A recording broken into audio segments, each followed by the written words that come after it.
जय Maharashtra public, जय शिवराय. मी प्राची तुम्हा सर्वांचं स्वागत करते माझ्या चॅनलच्या एका नवीन व्लॉगमध्ये. आणि आजचा व्लॉग सुरू होतो आहे लोहार म्हणजे माझ्या आजीकडून, जसं मी तुम्हाला मागच्या व्लॉगमध्ये सांगितलं. आणि आज इकडे पालखी आहे. पालखी ऑलरेडी आलेली आहे आणि आता ओटी भरण्याचा जो कार्यक्रम असतो तो चालू आहे. आता आम्हीही चाललो आहे. सो तुम्हाला सगळं पाहायला भेटेल आणि माझे मामा मावशी सगळ्यांची आज तुमची भेट होईल. सो स्टे ट्यून आणि हा व्लॉग पूर्ण पहा. आता लोहारला जी आहे ती पालखी सकाळी 6 वाजताच येते आणि एका ठिकाणीच असते. जास्त ठिकाणी म्हणजे जसं प्रत्येक घराघरामध्ये इथे जात नाही, त्यांचे काही ठरलेले नियम असतात. त्यानुसार आता प्रत्येक गावचे सिस्टम वेगळं असतं. तर इकडे म्हणजे लोहारला तर 2-3 ठिकाणीच ही पालखी थांबते. ह्यांच्या वाडीमध्ये अशा 12 वाड्या आहेत. मग प्रत्येक घराघरामध्ये थांबणं पॉसिबल नाही आहे, त्यामुळे त्यांनी ठराविक असे 3 घरं ठेवलेली आहेत. तिथेच ही पालखी थांबते आणि तिथेच येऊन सगळ्या ओटी भरतात. सकाळी 6 वाजता ही पालखी येते आणि मग त्यानंतर ओटी भरणं, नवस फेडणं वगैरे जे काय असतं ते चालू असतं. आणि एकाच ठिकाणी पालखी असली की मज्जाही खूप येते, कारण की सगळे एकत्र येतात, सगळे एकत्र जमतात आणि खूप मज्जा मस्ती धमाल करतात. मी जेव्हा पाया पाडायला गेले तेव्हा ओटी भरण्याचा कार्यक्रमसुद्धा चालू होता आणि ही सगळी आहे लोहारची मंडळी, जे बसून गप्पा गोष्टी ज्या आहेत त्या चालू होत्या. आता जो क्यूटली चालत चालत व्हाईट सदऱ्यामध्ये जो पाया पडायला येतोय देवाच्या, तो आहे माझ्या मामाचा मुलगा सर्वांश. खूप क्यूट आहे तो आणि खूप इनोसेंटली तो पाया पडत होता, त्यामुळे मी हे ब्लॉगमध्ये घेतलं आहे. आणि ज्यांनी धरले ती आहे माझी मामी, म्हणजे सर्वांची मम्मी. आता ओटी वगैरे भरून झाल्यानंतर, सगळ्यांचं दर्शन वगैरे घेऊन झाल्यानंतर वेळ होते ती म्हणजे जे नवस वगैरे असतात आणि सालाबादप्रमाणे जे नारळ आणि पेढे जे दिले जातात, शाल वगैरे, ते सगळं देणं चालू होतं.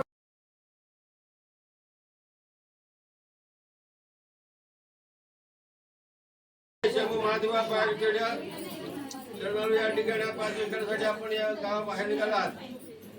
आज आमच्या वाडकरवाडीमध्ये वैकुंठवासी विष्णुपांडू वाडकर यांच्या प्रांगणामध्ये आपलं आगमन झालेलं आहे.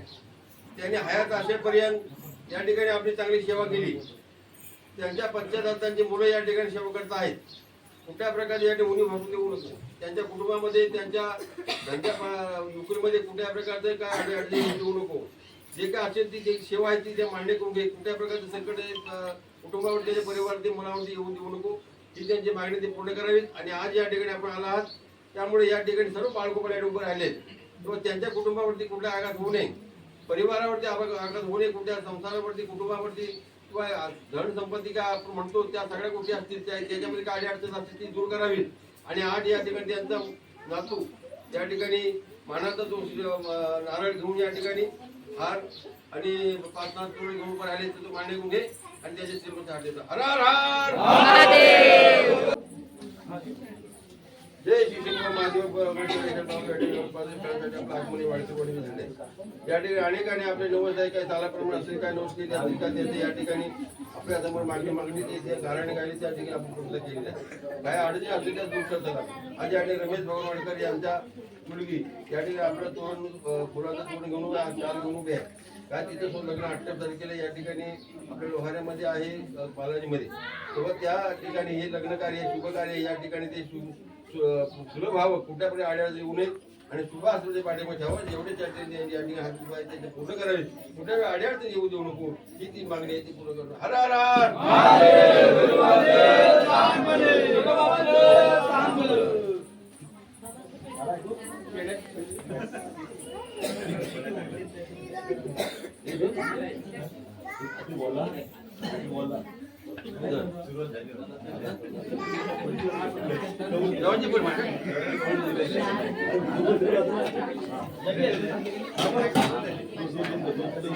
आपले सर्व ठेवले काय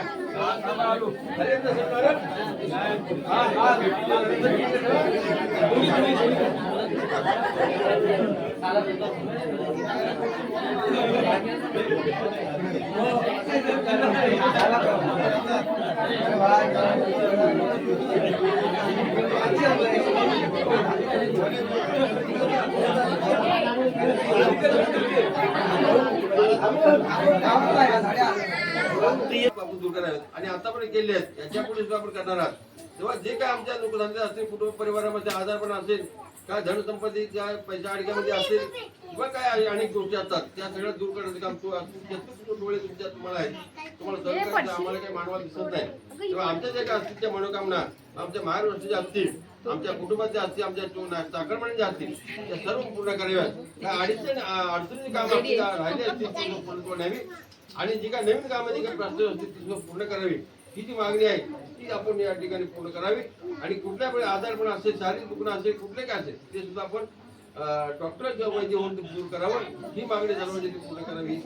आणि कुठल्याही प्रकारचं आम्ही या गेल्या वर्षापासून आम्हाला जो काही दुःखाचा डोंगर आम्हाला बघायला मिळाला तो याच्या पुढे तशा प्रकारचा बघायला मिळू नये. पण तिथं प्रारंभ जे आहे कर्म जे आहे ते कुणा आम्हाला सुटत नाही.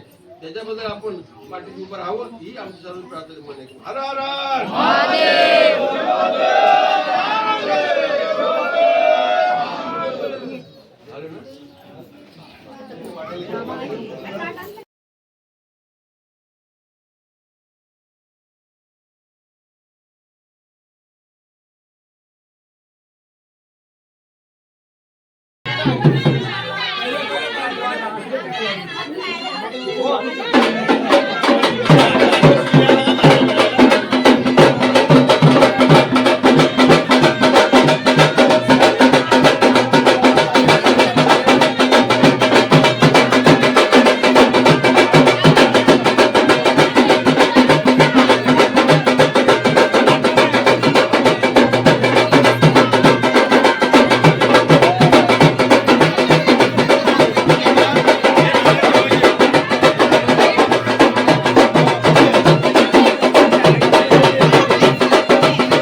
उचलतात त्यावेळेस जे लहान मुलं असतात 5 वर्षाची आपली मुलं त्यांना पालखी खालून नेतात. एक आशीर्वाद रूपे एक म्हण आहे जुन्या लोकांची की पालखी खालून काढायचं लहान मुलांना. ते त्यांच्यासाठी चांगलं असतं, त्यांच्या आरोग्यासाठी व एक आशीर्वाद देवाचा. त्यासाठी हे चालू होतं इथे.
वगैरे गेलेली आता दुसऱ्या गावामध्ये आणि जिथे पालखी थांबली होती तिथेच जेवणसुद्धा होतं. सो आता जेवण वगैरे माझं झालेलं आहे. आता वाजले 10:30 आणि आता मी जाईल थोड्या वेळाने तुरभ्याला.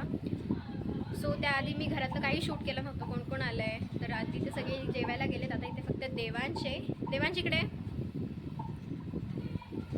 सो हा आहे देवांश माझ्या मावशीचा मुलगा आहे आणि मी जिथून ब्लॉगिंग सुरू केलं आहे तिथून देवांशचं असं म्हणणं आहे की दीदी मला तुझ्या ब्लॉगमध्ये यायचं आहे, मला घेशील ना ब्लॉगमध्ये. सो आज मला फायनली भेटला आहे आणि आज तो ब्लॉगमध्ये दिसणार आहे. कसं वाटतं देवांश? चांगलं वाटतंय. आले मी दुपारी घरी आणि त्यानंतर वेगळं काही शूट नाही केलं आणि असं होतं हे आमचं शिमगो. कसं वाटलं तुमका नक्की कमेंटमध्ये सांगा. आणि आता नवीन ब्लॉग जो येईल तो शिवजयंतीचा येईल. So stay tune. हा ब्लॉग आवडला असेल तर लाईक करा, शेअर करा आणि चॅनलला अजून सबस्क्राईब नसेल केलं तर नक्की सबस्क्राईब करा आणि बेल आयकनला नक्की प्रेस करा सो दॅट मी जेव्हा नवीन ब्लॉग टाकेल तेव्हा तुम्हाला सगळ्यात पहिलं नोटिफिकेशन येईल. आणि आता पुढचा ब्लॉग बघूया कसा होतोय. हा ब्लॉग एन्जॉय केला असेल तर भेटूया पुढच्या ब्लॉगमध्ये. तोपर्यंत तुमची काळजी घ्या. बाय.